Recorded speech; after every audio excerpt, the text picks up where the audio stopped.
Moradores de bairros de Ribeirão Preto cobram que os ônibus convencionais passem a circular pelos locais.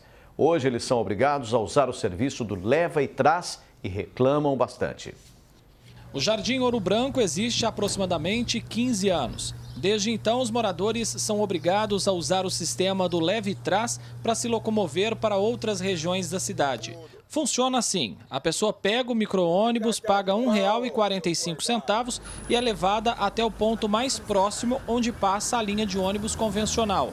Aí ela paga outros R$ 2,50. Só que às vezes o ônibus atrasa, não passa, por isso os moradores cobram que seja implantado uma linha fixa no bairro. Tem muitos prestadores de serviço aqui que reclamam muito porque aqui não tem linha de ônibus, né? Leva e traz, e ele passa de 40 em 40 minutos e não passa nos domingos e nem no feriado. E também não leva direto para o centro? Não, ele não leva direto para o centro, ele leva até Recife ou até o Portinari, no cujo aí você tem que pagar, tá pagando 2 passagens, né? O seu Ronaldo chegou a gravar com o próprio celular a reclamação de pais de alunos por conta da falta de uma linha fixa de ônibus. Seria muito viável, né? Nem pouco, é muito. Porque tem muita gente reclamando por causa de que algumas pessoas têm filho aqui e não está tendo como eles trazer as crianças para cá. Inclusive, minha filha ficou semana passada inteira sem vir na escola por não ter como trazer. E o que você acha de ter um ônibus que fizesse aqui o Ouro Branco e o Porto Seguro? Para vocês seria viável? Sim, muito. Ajudaria bastante. No Porto Seguro tem ônibus? Não, só mesmo leve e traz. Esse outro vigilante conta que já chegou a pedir carona para uma pessoa porque o leve e traz não estava passando. Já teve caso de eu parar a condução aqui e pedir carona para levar até um ponto próximo que ela pudesse se locomover para a casa dela. Porque a pessoa já estava cansada de esperar. Já estava cansada de esperar, já chegou a ficar 2 horas no ponto aqui. A dona Nancy mora na Vila Virgínia, mas trabalha no bairro Ouro Branco. Todos os dias ela usa o leve e traz porque o ônibus convencional não chega no bairro. É transtorno, é bastante, a demora é demais, o horário do leve e traz nunca bate com o horário do ônibus, é em média 2 horas só de espera, entre um ônibus e uma van. Se a senhora perde a van, aí o atraso é maior? O atraso é maior, é mais complicado. Como é que fica em feriado e domingo? Não tem transporte, a gente tem que pagar mototáxi ou então andar a pé, porque não tem. E pesa no final do mês no bolso? Pesa, porque cada viagem do mototáxi para esse lado é R$20. Problema semelhante vivem os moradores aqui do Jardim Pedra Branca, que faz parte do complexo Ribeirão Verde. O ônibus convencional não passa aqui pelo bairro. Os moradores, então, são obrigados a usar o serviço do leve e traz, só que eles reclamam da situação. Aqui nós estamos precisando porque aumentou o número de morador e também aumentou o número de usuários do leve e traz, né? Ou seja, já é hora de trocar pelo ônibus convencional. Com certeza. Se passa próximo à rua, próximo ao bairro, porque não pode entrar aqui também, né?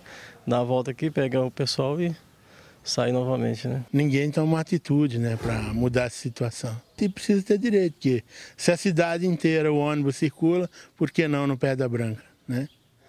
É preciso o governo municipal tomar uma atitude, né? Ajudar a população.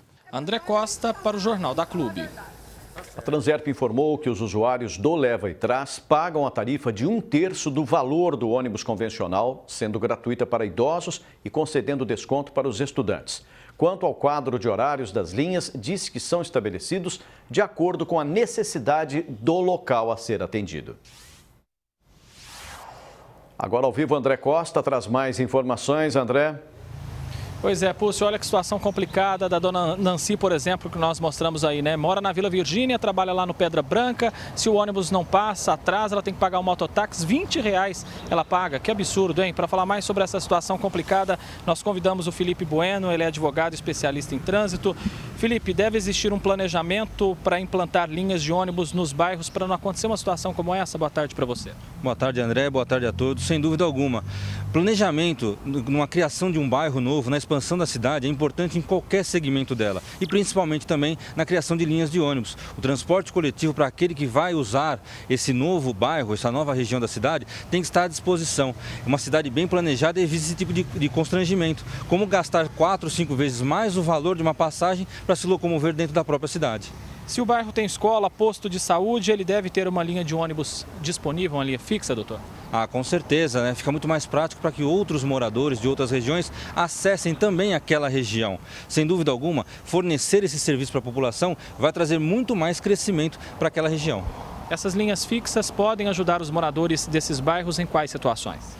Olha, no primeiro momento a gente verifica que a circulação do ônibus tem um intervalo muito menor e os ônibus são maiores também, então a acomodação é melhor. Isso não gera aqueles atrasos corriqueiros que vem acontecendo com esses moradores, evitando até desperdício de valores no caso do transbordo do leve-trás para o ônibus convencional. A gente percebe que o leve-trás atua aí nos bairros já há anos e, na visão do senhor, o leve-trás deveria ser um serviço emergencial e não fixo? Eu acredito que sim. Se funcionasse corretamente ou de uma forma bem próxima àquele convencional, até poderia deixar o leve-trás em algumas circunstâncias. Mas num bairro que já vem crescendo, já tem mais de 15 anos, precisa de uma linha convencional para que possa atingir todos aqueles moradores que lá habitam. Se não tem linha fixa, o leve-trás deve pelo menos se adequar às necessidades dos moradores, como passar em horários mais alternados? Mais flexíveis, né? Às vezes tem um horário fixo ali, espera que lote o leve-trás para ele se locomover, isso acaba gerando muito transtorno para o morador. Sem dúvida, se não tem condições de colocar uma linha convencional ali, faz com que o leve-trás funcione de uma forma mais adequada à necessidade daquele morador. A quem os usuários podem reclamar se o sistema leve-trás está causando esses problemas, doutor? Bom, em Ribeirão Preto, o responsável por gerir o transporte público é a Transerp. Então o morador pode se locomover até a Transerp. O ideal é que faça isso em grupos, de repente buscando o representante do bairro, o líder comunitário, para que essa reclamação atinja, de repente, aí, sensibilize as autoridades para que coloque lá naquela região um ônibus convencional atendendo à necessidade de todos. Os vereadores podem entrar nessa briga também, doutor, para tentar ajudar os moradores? Seria interessante, sim, a representatividade dos vereadores, né, que são a nossa voz lá dentro da prefeitura. Eles podem, sem dúvida alguma, cobrar também um melhor atendimento nesse segmento, como de repente até o Ministério Público pode ser provocado para que faça com que o sistema pró-urbano trabalhe de acordo com o que foi contratado. Felipe, muitíssimo obrigado pela sua participação aqui no Jornal da Clube e daqui a pouco eu volto, Pussi, com outras informações. É com você. Ok, André?